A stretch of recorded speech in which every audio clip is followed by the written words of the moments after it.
See, the ancient Greeks believed that humans were created with twice as many parts as they have. 2 limbs, 2 heads, 2 bodies. But Zeus deemed us too powerful, and so he split us.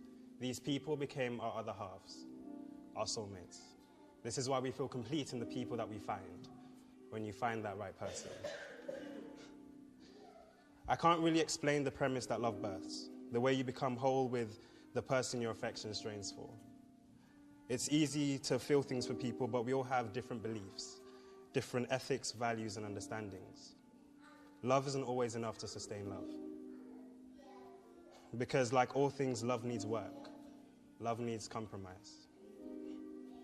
That's why a day like this is something to behold, because not everybody gets to this point. The elusive nature of love itself means that today is a gift. We all experience love. That overwhelming warmth that grows in your chest when you look at your partner. The late nights and early mornings being blessed by their radiance. The fights and arguments and that feeling sometimes that maybe this isn't who you're meant to be with. But the reality sets in that things won't always be easy. And so this may be your person, so you'll stand by them through it. Love is more than just Superman turning back time to save Lois Lane, because it's Antony screaming at Cleopatra for betraying him, yet dying for her anyway. It's Mide and Sean making all the children cringe because of public displays of affection. My point is, it's not always easy, and it's not always rational. But the moments between kisses and arguments is where you find each other.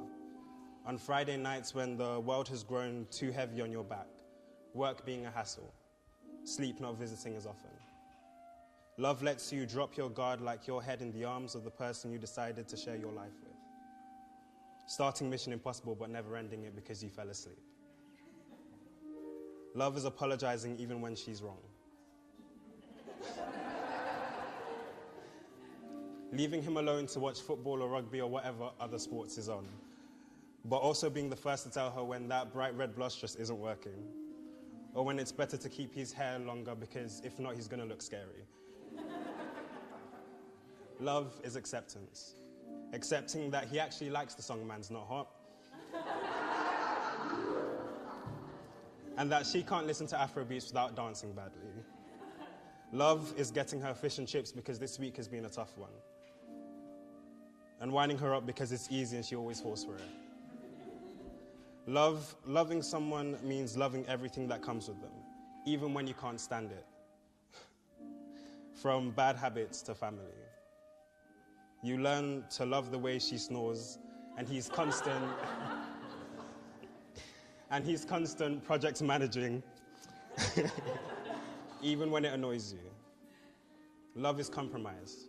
And compromise is allowing the dog into the house but not into the living room because you hate the way her hair clings onto everything. But it's also accepting that she simply doesn't do nature, so sometimes you're gonna have to enjoy the garden on your own. Love is never watching an episode of Game of Thrones without each other. Love is a feeling that we all covet. There's no history or culture. There is no walk of life without its rendition of it. Love is what we've come here to witness today. Love are these two. Thank you. Thank you.